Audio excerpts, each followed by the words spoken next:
बिस्मिल्लाहिर्रहमानिर्रहीम। अस्सलाम वालेकुम। एक नई सुबह, नया दिन, बहुत सारी ख्वाहिशों, उम्मीदों और ढेर सारी दुआओं के साथ आज का व्लॉग स्टार्ट करते हैं। और ये है शाम का टाइम, शाम की चाय बन रही है और ये मैं इसमें बना रही हूँ। अचानक मैं इसको दम पे रखूँगी तो बहुत अच्छी खुशबू आएगी, तो इसमें बना रही हूँ। कभी कभार इसमें भी बना लेते हैं। आजकल थोड़ा सा काम जो है वो बढ़ा हुआ भी है और थोड़ा सा टाइम टेबल भी इधर उधर हुआ हुआ है। क्योंकि काम, कोई ना कोई काम, कोई ना कोई रोज़ाना कुछ दराज जो है इसके ड्रेसिंग टेबल के या फिर साइड टेबल्स के, वो कुछ साफ़ हो रहा है। कुछ बच्चों की किताबें हैं, उनको भी साफ़ सुथरा कर रहे हैं। तो कुछ ना कुछ रोज़ाना हो रहा है, क्योंकि एक दिन में अगर पूरा काम छेड़ देंगे, पूरे घर को ही साफ़ करना शुरू कर देंगे तो फिर तो गड़बड़ हो जाएगी। तो ये वैसे तो सफाई रोज़ाना होती है, लेकिन ये है कि डीप क्लीनिंग जो होती है वो फिर कभी कभार, जैसे महीने में, 2 महीने में इस तरह से करते हैं हम लोग। ये फिर अभी कर रही हूँ रात के खाने की तैयारी। और दिन में अगर चावल बन जाएं तो फिर रात को बड़ा मसला होता है कि वापस चावल कैसे बनाएं। वैसे तो रोज़ाना रात को चावल ही बनते हैं, लेकिन ये फिर रोटी बनानी है मुझे, क्योंकि दिन में चावल खाएं तो। और आटा गूंद के थोड़ी देर रख दूंगी, इसको रेस्ट दूंगी, तो फिर इसकी रोटी अच्छी बनेगी। ये तो सबको ही पता होगा। तो फिर सालन जो है वो कुछ भी फ्रिज में नहीं था पड़ा हुआ, तो दाल पड़ी हुई थी, उसी को ही तड़का लगाऊंगी, दोबारा से उसको रीमिक्स करूंगी और फिर उसके साथ रायता बना लूंगी। मैं दरअसल थकी हुई थी, दिल नहीं चाह रहा था कुछ पकाने को, तो मैंने कहा कि चलो फ्रिज में से कुछ निकल आएगा। लेकिन वैसे कबाब वगैरह होते हैं, लेकिन रोज़ाना मैं ख़त्म ही कर रही हूँ क्योंकि मुझे फ्रिज साफ़ करना है। तो आज दाल ही निकली।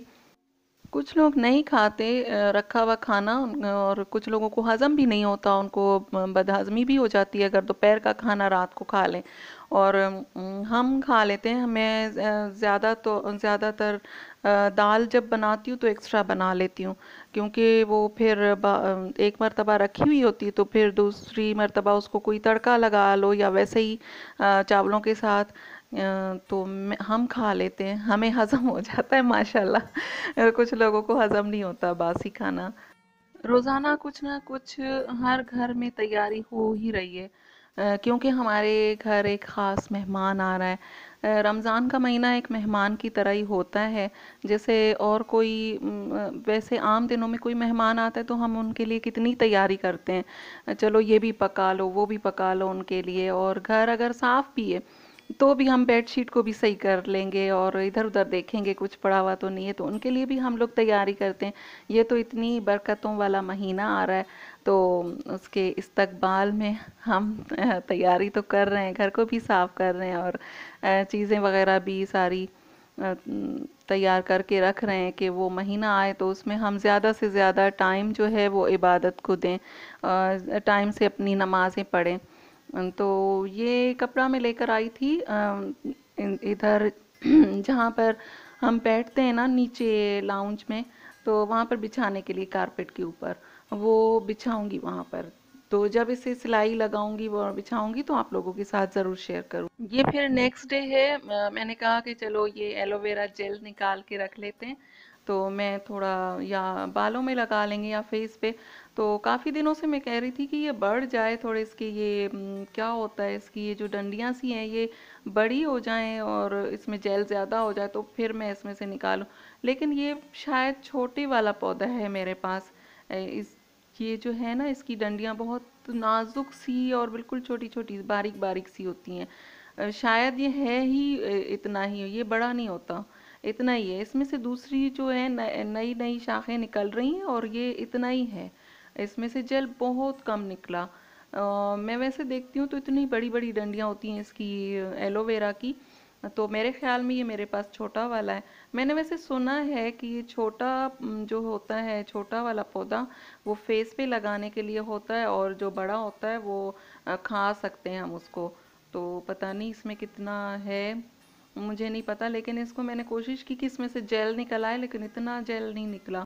बस इसे रख दूंगी और फिर ये काम आएगा फेस पे लगाने के या फिर बालों पे लगाने के। और इसके बाद फिर शाम को मैंने बनाई है निहारी।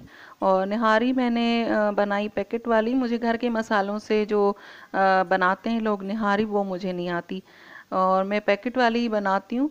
तो उस पे जो रेसिपी लिखी हुई है उसी को मैंने फॉलो किया, और बहुत टेस्टी बनती है। इस तरह से मैं हमेशा बनाती हूँ, शान वालों की बनाती हूँ, तो बहुत अच्छी बनती है निहारी।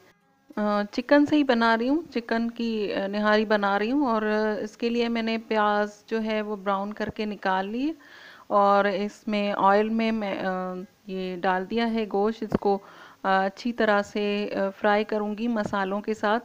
थोड़ा सा फ्राई करके फिर मसालों के साथ फ्राई करना है, और फिर उसमें पानी, काफ़ी सारा पानी डाल दिया था। और फिर आटा जो है उसको घोल के पानी में, और आखिर में मैंने डाला था, पहले तो उसको उबालना है। बस रेसिपी उस पर है, लेकिन मैं ऐसे ही बता रही हूँ कि इसका जो मसाला है ना, ख़ास उसकी बात जो है वो मसाला है। तो वो मसाला बहुत टेस्टी है उसमें। मैंने, लेकिन मिर्चें थोड़ी सी तेज़ थी, तो मैंने फिर उसमें दोबारा से आटा थोड़ा सा और डाल दिया था, और कि मिर्चें बहुत तेज़ हो गई थी। बाकी जो है वो अच्छी बनी थी। उस, और इसमें इतना कुछ ख़ास डलता भी नहीं है, ना ही उसमें कोई दही या टमाटर वगैरह कुछ भी नहीं।